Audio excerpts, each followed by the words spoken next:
Stage پہ تشریف فرما علماء کرام، مشائخان نظام اور خاص کر ہمارے مہمان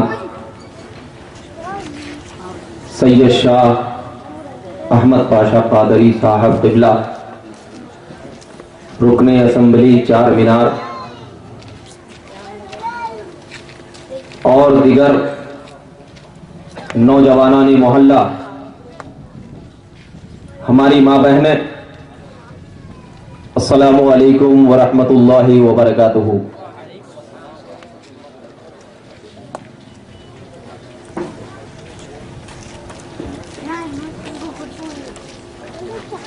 الحمدللہ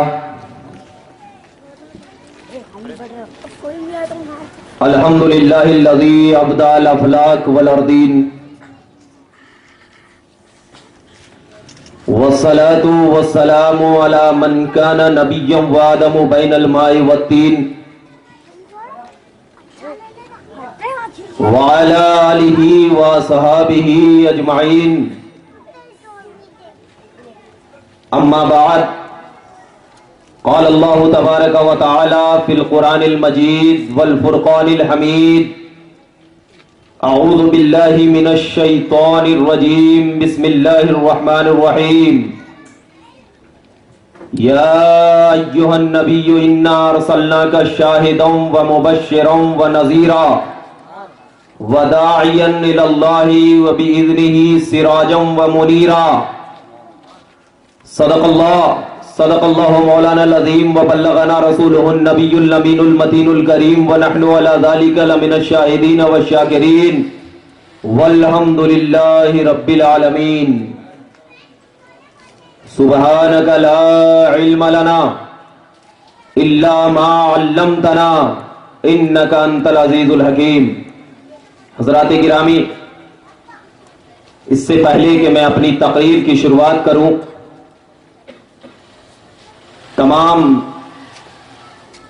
نوجوانان اور دیگر ائمہ سے جو لوگ آزو بازو کھڑے ہیں، برائے مہربانی سامنے آ کر بیٹھ جائیں تاکہ تقریر کے دوران ہمیں کوئی خلل نہ ہو، کیونکہ جب بولنے والے کا موڈ رہتا ہے اور کوئی خلل پیدا ہو جاتا ہے تو اس درمیان تقریر جو ہونی چاہیے وہ نہیں ہو سکتی۔ اور خاص کر جو بچے ہیں وہ بچے زیادہ اٹھ بیٹھ نہ کریں۔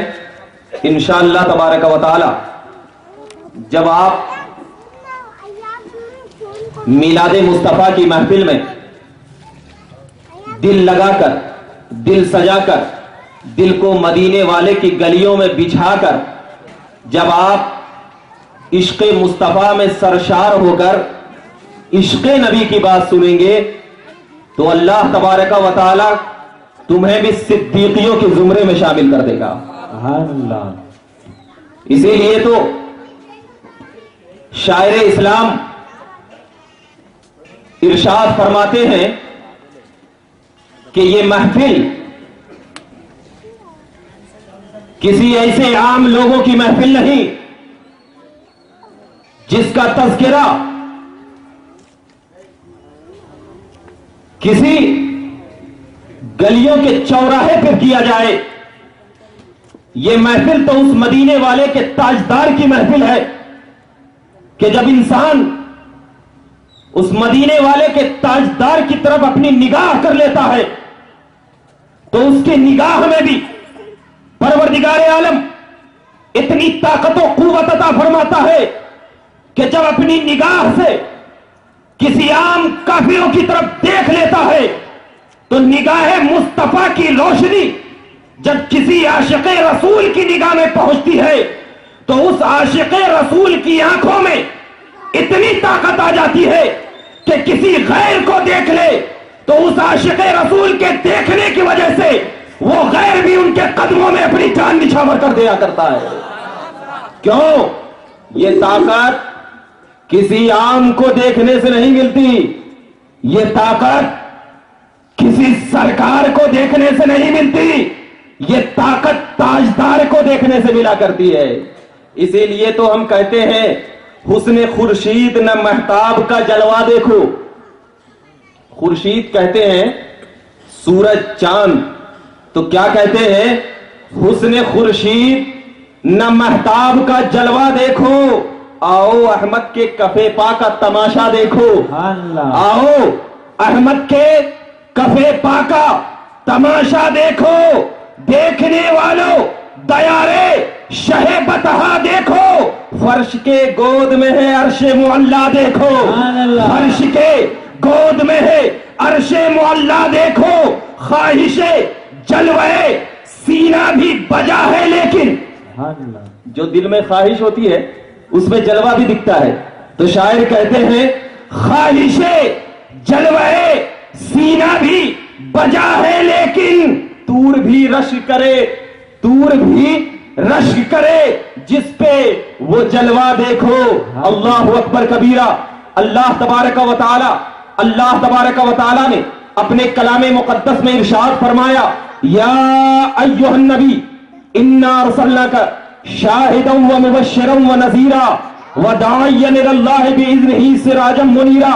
اب اس آیت پر گفتگو کرنے سے پہلے آئیے سلف صالحین کے طریقہ کار کو اپناتے ہوئے ہم سب کے آقا و مولا نبی آخر الزماں تاجدار انبیاء فخر رسولہ دونوں عالم کے داتا ہم شفیع روز جزا مالک مختار سید الابرار ہم گنہگاروں کے سرکار حضور محمد مصطفیٰ صلی اللہ علیہ وسلم کی بارگاہ بیکس پناہ میں جھوم جھوم کر ہدیہ درود پیش کرے اور بآواز بلند پڑھے اللہم صلی علی سیدنا و شفیعنا حبیبنا مولانا محمد بارک وسلم صلاۃ و سلام علیک یا رسول اللہ. حضرات، یہ صرف اسٹیج والے کی آواز میں نے سنا، تو کہیں ایسا تو نہیں سمجھ رہے لوگ کہ اسٹیج والے سے میں فکسنگ کر لیا ہوں کہ میں درود پڑھنے کے لیے کہوں اور اسٹیج والے صرف درود پڑھے. نبی کی محفل میں بیٹھے ہیں، کیسے معلوم ہو کہ نبی کی محفل میں بیٹھنے والا زندہ بیٹھتا ہے؟ تو اپنی زندہ ہونے کا ثبوت اگر نبی کو دیں گے تو انشاءاللہ نبی آپ کو ہمیشہ زندہ بنا دیں گے. اسی لیے آئیے نبی اور آل نبی پر ایک مرتبہ بآواز بلند پیچھے سے بھی آواز آنی چاہیے. پڑھے درود پاک. اللہم صلی علی سیدنا و شفیعنا حبیبنا مولانا محمد بارک وسلم صلاۃ و سلام علیک یا رسول اللہ. اللہ کے نبی صلی اللہ علیہ وسلم ارشاد فرماتے ہیں، الترغیب والترہیب امام منذری علیہ رحمت و رضوان کی کتاب ہے، جس کی حدیث کو لے کر علماء کرام ایک مسئلہ نکالتے ہیں. کیا؟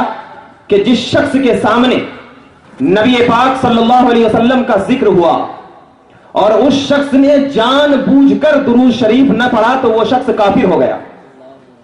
اور اس کے بعد فرماتے ہیں کہ لفظ رسول بولا گیا، صرف لفظ رسول بولا گیا، اور اس رسول کو اس نے بے ادبی کے ساتھ سن کر اگنور کر دیا تو وہ شخص بھی کافر شمار کر دیا جائے گا. تو آپ ذرا دیکھیے، آپ نبی کی محفل میں بیٹھے، اور جب نبی کی محفل میں جو شخص بیٹھتا ہے نبی کا چاہنے والا ہی ہوا کرتا ہے، اور جب نبی کا چاہنے والا نبی کی بولی کو اپنے سینوں میں بسا لیتا ہے تو وہ بولی جب نبی کے عشق میں نکلتی ہے تو علماء فرماتے ہیں کہ جب نبی کے عشق میں جو بولی نکلتی ہے تو وہ بولی جب پروردگار عالم کی بارگاہ میں ہاتھ اٹھا کر دعاؤں کے لیے اللہ رب العزت کو اپنے قریب کرتی ہے تو پروردگار عالم اس کے دل کو دیکھتا ہے اور فرشتوں کو کہتا ہے، اے فرشتے، یہ بندہ جو ہے کوئی عام بندہ نہیں ہے، بلکہ یہ بندہ ایسا بندہ ہے جس نے اپنے سینوں میں نبی کے عشق کو لے کر مجھے پکار رہا ہے. گواہ رہنا کہ میں اس کے سینوں کو نبی پاک کے دل کا ایسا مدینہ بنا دوں گا کہ گلیوں سے بھی گزرے گا تو نبی کے عشق میں گزرے گا، اور جب وہ ذکر کرے گا تو نبی کے محفلوں میں اپنی آواز کو جب محمد عربی کی نگاہوں میں سجا کر، نبی کے عشق میں اپنے ہاتھ کو سجا کر جب محمد عربی کا نام لے گا اور دعاؤں کے لیے ہاتھ اٹھائے گا تو گواہ ہے نا فرشتے، میں ان کی دعاؤں کو قبول کرتا چلا جاؤں گا. یہ ہے نبی کی بات. اسی لیے ہم تمام لوگ نبی پاک صلی اللہ علیہ وسلم کی محفل مناتے ہیں. اسی بنیاد پر میں نے آپ کے سامنے آیت کریمہ پڑھی، یا ایھا النبی، اے نبی، اور ایک چیز دیکھنا, جب کسی کو پکارتے ہیں ہم اردو میں تو کیا پکارتے ہیں؟ اے, یعنی اردو میں اے. اور اگر کسی کو انگلش میں پکارا جائے تو او, ہندی میں پکارا جائے تو او. مطلب یہ ہے کہ ہر ایک زبان میں پکارنے کے لیے ایک لفظ ذکر کیا گیا. ہندی میں بھی لے لو ایک لفظ ہے, عربی میں اس میں, انگلش میں بھی لے لو ایک لفظ ہے, انگلش میں بھی لے لو ایک لفظ ہے. یعنی جتنی بھی زبانیں ہیں سب میں پکارنے کے لیے ایک لفظ. لیکن عربی زبان ایسی ہے جس میں پکارنے کے لیے 5 لفظ کا ذکر ہے. عربی زبان ایسی ہے جس میں پکارنے کے لیے 5 لفظ کا ذکر ہے, جس کو حروف ندا کہتے ہیں. یا, ایا, حیا, آئی, حمزہ مفتوحہ, 5 حرف ہے. اللہ تبارک و تعالی نے جب اپنے نبی کو پکارا, کیا پکارا؟ ایک تو کہا یا, اس کے بعد پکارا ایو. 2 لفظ, یعنی ایک یا اور ایک ایو, یعنی یا ایھا الناس. یہاں پر 2 لفظ پکارنے کے لیے ذکر کیا گیا. کیوں ذکر کیا گیا؟ علماء فرماتے ہیں کہ یہاں پر 2 لفظ اس لیے ذکر کیا گیا کہ اللہ تبارک و تعالی یہ بتانا چاہ رہا تھا کہ جب میرا مصطفیٰ مکہ کی سرزمین پہ نمودار ہوا, تو اب جب مکہ کی سرزمین پہ نمودار ہوا تو نمودار ہونے سے پہلے میرے مصطفیٰ کا نور میرے قرب خاص میں تھا. اب مجھ سے تھوڑا دور ہوا, اب مجھ سے تھوڑا دور ہوا, تو دور کو پکارنے کے لیے یا لفظ استعمال کیا جاتا ہے. دور کو پکارنے کے لیے یا لفظ استعمال کیا جاتا ہے. تو اب لوگ کہیں یہ نہ سمجھے کہ مصطفیٰ کی ذات اللہ سے دور ہو چکی ہے, اسی لیے پروردگار عالم نے سب سے پہلے یا کا ذکر فرما دیا اور اس کے بعد ایو کا ذکر فرمایا, کیونکہ ای کا لفظ نزدیک کے لیے آیا کرتا ہے. تو میرے نبی نے کو جب اللہ تبارک و تعالی نے لفظ یا کے ساتھ پکارا تو عقیدہ مل گیا کہ اے لوگوں دیکھنا, میرے مصطفیٰ کو خدا سے دور نہ سمجھنا, کیونکہ اگر دور سمجھو گے تو اگر یا سے دور سمجھو گے تو ایو کی طرف دیکھ لینا کہ میرا مصطفیٰ اگرچہ مکہ کی سرزمین پہ چل رہا ہے لیکن مجھ سے جڑا ہوا ہے, مدینے کی سرزمین پہ چل رہا ہے مجھ سے جڑا ہوا ہے, طائف کے میدان میں چل رہا ہے مجھ سے جڑا ہوا ہے, ملک شام جا رہا ہے مجھ سے جڑا ہوا ہے. دنیا کی تمام جگہوں میں میرے مصطفیٰ کی ذات گزرتی جا رہی ہے, لیکن تعلق مصطفیٰ کا خدا سے ہے. کہیں جائے, بدر و حنین میں جائے تعلق خدا سے ہے, جنگ خیبر میں جائے تعلق خدا سے ہے, احد میں جائے تعلق خدا سے ہے, تمام جنگ میں جائے تعلق خدا سے ہے, کیونکہ پروردگار عالم نے میرے مصطفیٰ کو لفظ یا سے جس طرح اپنے سے مکہ بھیج کر تھوڑے سے دور کر دیا, اسی طرح لفظ ایو سے یہ بتا دیا کہ میرا مصطفیٰ کبھی خدا سے دور ہو ہی نہیں سکتا. یا رسول اللہ, یا رسول اللہ. یہی وجہ تھی کہ لفظ یا ایھا کا اس کے بعد فرمایا. اب ایک چیز میں بتاتا ہوں آپ کو, میں ایک مفتی ہوں. اب کوئی آیا میرے پاس اور آ کر کے کہا, اے مفتی صاحب, میں نے آپ کو بشیر بنایا, نذیر بنایا. کوئی مجھ سے کہہ رہا ہے کہ بشیر بنایا, نذیر بنایا, یہ کہاں کی بات ہے؟ کوئی لوگوں سے کہے کہ یہ مفتی صاحب ہیں, میں نے ان کو بشیر بنایا, ان کو نذیر بنایا. مگر اللہ کی شان دیکھو, یا ایھا الناس نہیں کہا, یا ایھا الذین آمنوا نہیں کہا, کچھ بھی نہیں کہا. جہاں پر نماز کی بات آئی یا ایھا الذین آمنوا کا, جہاں پر کفار مکہ سے خطاب ہوا یا ایھا الناس کہا. لیکن جہاں پر پروردگار عالم نے انا ارسلنا کا شاہدا و مبشرا و نذیرا کا لفظ ذکر کیا تو کس سے خطاب فرمایا؟ اے نبی, اے نبی, ہم نے آپ کو شاہد بھی بنایا, بشیر بھی بنایا, نذیر بھی بنایا, داعی بھی بنایا, چمکتا سورج بھی بنایا. جب میں یہ آیت پڑھا میرے دل نے یہ گوارا نہ کہا کہ یہ کیا ہے. نبی کو اللہ کہہ رہا ہے بشیر بنایا, لوگوں سے تو کہنا تھا کہ میں نے نبی کو بشیر بنایا مان, میں نے نذیر بنایا مان, میں نے داعی اللہ بنایا مان، لوگوں سے نہیں کہا. کیوں نہیں کہا؟ تمام علماء کی کتاب اٹھا کر دے، معلوم ہوگا. لوگوں سے اس لیے نہیں کہا کہ کچھ لوگ ہوتے ہیں جو یہاں پر ہی کچھ لوگ ہوں گے جو کہیں گے ارے یہ مفتی صاحب پیسے لے کے تقریر کر رہے ہیں، یا کچھ کہیں گے نہیں بھائی بہت اچھی تقریر ہے. دو گروہ مسلمانوں میں بھی، دو گروہ، مجھے آدھی مانے گی آدھی نہیں مانے گی. مسلمان میں بھی ہوگی، بڑھ جائے گی. کافروں میں بھی ہو سکتی ہے دو گروہ، کوئی آدھے مانے یا نہ مانے.